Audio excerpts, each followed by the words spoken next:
Bonjour chers amis, aujourd'hui on se retrouve pour le podcast L'échec mon allié. Je suis Mokhtar Farhat et j'ai la volonté de partager avec vous les différents épisodes de la vie des entrepreneurs. On va zoomer sur ces difficultés et sur les réalités, loin des feeds Instagram qui nous présentent l'entrepreneuriat comme une solution idyllique. Nous allons explorer ensemble la réalité d'hommes et de femmes qui ont décidé d'entreprendre. Et aujourd'hui, on va parler d'un épisode qui va s'appeler le prix de l'ambition. Je crois que c'est un sujet hyper important. J'ai beaucoup d'entrepreneurs qui malheureusement échouent dans l'entrepreneuriat. C'est une réalité avec l'association Micro Academy, mais dans mes activités de conseil, je le vois assez souvent. La réalité, c'est qu'on a des aspirations, on a des attentes. Et on veut certaines choses, mais le prix à payer, parfois, il est pas aligné. Je vais vous parler en fait d'un épisode qui m'est arrivé l'année dernière, celle en fait d'un entrepreneur qui est venu me solliciter. J'avais une règle en fait, c'était celle de faire en sorte de ne pas accompagner des entrepreneurs qui ne sont pas encore matures.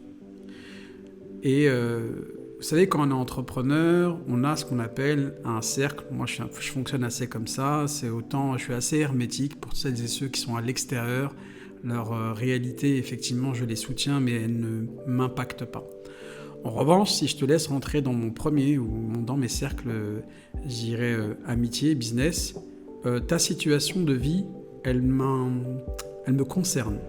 J'ai une sorte de responsabilité, je ne sais pas pourquoi, c'est un petit peu comme ça, c'est comme ça que je fonctionne, de faire en sorte celles et ceux qui sont dans ce cercle-là, et aussi les avantages que j'ai le plaisir d'avoir, et aussi les chances et les opportunités.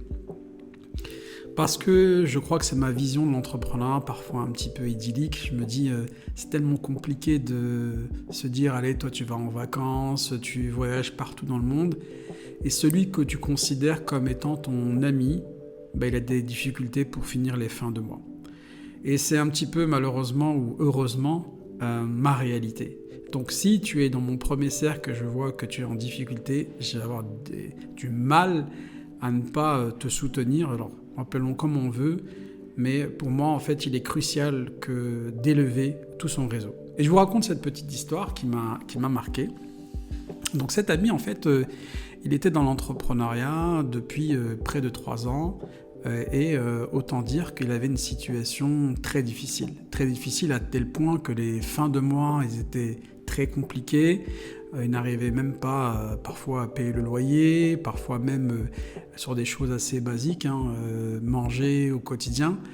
Et il n'en avait pas parlé autour de lui et il s'était confié à moi en me disant « Voilà Mokhtar, je galère, est-ce que tu peux m'aider ?» Bon, moi je prends connaissance de cette situation et je me dis « Mais comment avec un talent incroyable qu'il a, un savoir-faire qu'il a, il n'arrive pas à transformer ça ?»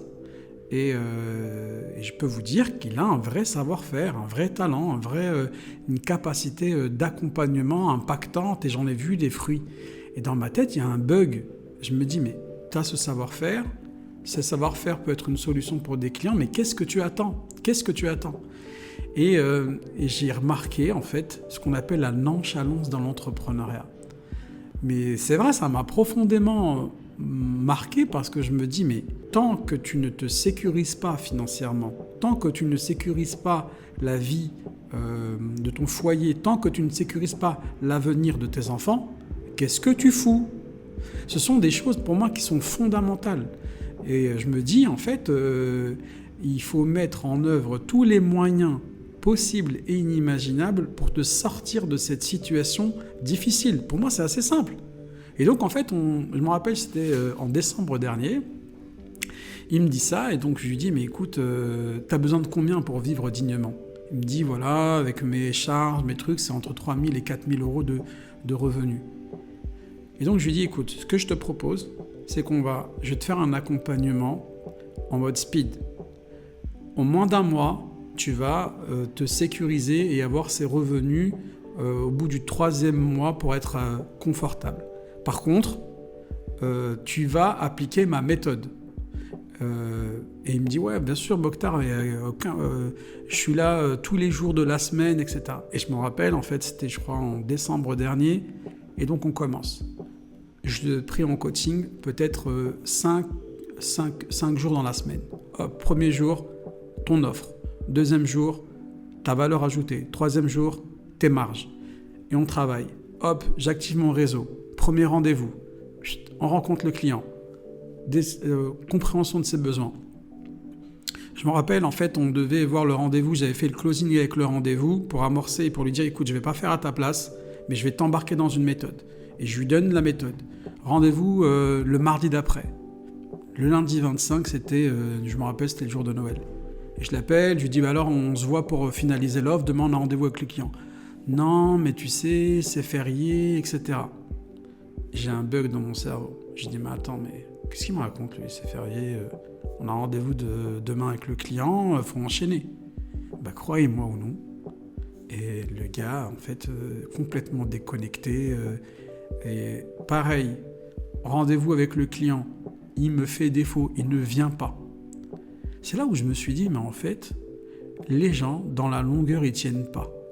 Les gens ne sont pas prêts à se mouiller, se sacrifier, s'impliquer entre les jours fériés, entre la réalité du business. Tu veux changer ta vie en réalité. Donne-toi les moyens. Me sors pas des prétextes. Parce qu'il y a une chose qui est évidente, il n'y aura personne qui va le faire à ta place. Personne. Si tu veux te sortir de cette réalité-là, c'est à toi de la construire. Et donc c'est pour ça que je me dis, et c'est une amie qui m'a dit ça, elle m'a dit, mais Mokhtar, en fait, tu te rends pas compte. Toi, tu es dans l'entrepreneuriat, c'est comme si tu faisais les JO, tu avais l'habitude en fait de ce process, de cette réalité. Tu parles à des entrepreneurs qui n'ont pas ce mindset, qui n'ont pas cette culture, qui n'ont pas cette réalité de l'intensité, du sacrifice, de donner et de pouvoir en fait transformer ça. Parfois en fait, et c'est ça ce que j'ai appris, c'est qu'il y a la maturité entrepreneuriale. Et parfois on est dans l'ambition de gagner 3 000 à 5 000 euros par mois, mais on ne s'en donne pas du tout les moyens. On le dit avec la bouche, mais les actes disent autre chose. Et c'est là que je voulais en fait insister sur le fait de ne jamais oublier que dans l'entrepreneuriat, on est loin des filles d'Instagram qui te promettent en fait de vivre la vie de millionnaire à Dubaï. Tu dois absolument retranscrire ça dans ta réalité. Tu dois absolument être autonome et indépendant. Tu dois absolument te mettre en mode action. Arrête de rêver. Mets-toi à l'action. Ne dis pas demain, après-demain, etc. Travaille ton planning. Et en fait, c'est très simple. À force de faire des rendez-vous, tu vas signer. Et c'est là ce que je voulais vous dire. C'est que pour moi, la réalité, c'est que pour réussir dans l'entrepreneuriat, c'est la volonté de faire des sacrifices pour pouvoir atteindre ses objectifs. C'est le point numéro 1. Le point numéro 2, c'est la capacité à exécuter le plan avec rigueur. Qu'il vente, qu'il neige, qu'il ne fait pas beau, que les gens veulent aller en vacances. On veut tous aller dans ces restaurants-là, on veut tous faire des hôtels de luxe, on veut tous passer du bon temps, mais on ne veut pas prendre le temps de mettre en œuvre tout cela. Et c'est là où je crois qu'on est un petit peu dans une incohérence. Enfin, le dernier, c'est l'envie de s'en sortir. C'est aussi accepter de sortir de sa zone de confort. Et l'assistanat, c'était dans un mindset d'assister, lâche l'affaire, c'est pas pour toi. L'entrepreneuriat exigera en fait que tu sors de cette zone de confort. Et un ami que je salue ici, qui s'appelle Tanguy, le disait bien avec cette phrase qui est tellement forte, tellement puissante, qui sort, s'en sort. Si tu ne décides pas de te bouger, rien ne changera dans ton monde. Règle numéro 1 dans le prix du sacrifice, c'est la capacité d'aller de l'avant. C'est la capacité d'oser. C'est la capacité de provoquer. Voilà ce que je voulais partager avec vous dans cet épisode qui est sur le prix du sacrifice pour réussir dans l'entrepreneuriat. J'espère que cet épisode vous a plu. N'hésitez pas à mettre en question des sujets que vous voulez qu'on partage sur les prochains podcasts. Et donc, vous remercier et vous dire à très bientôt.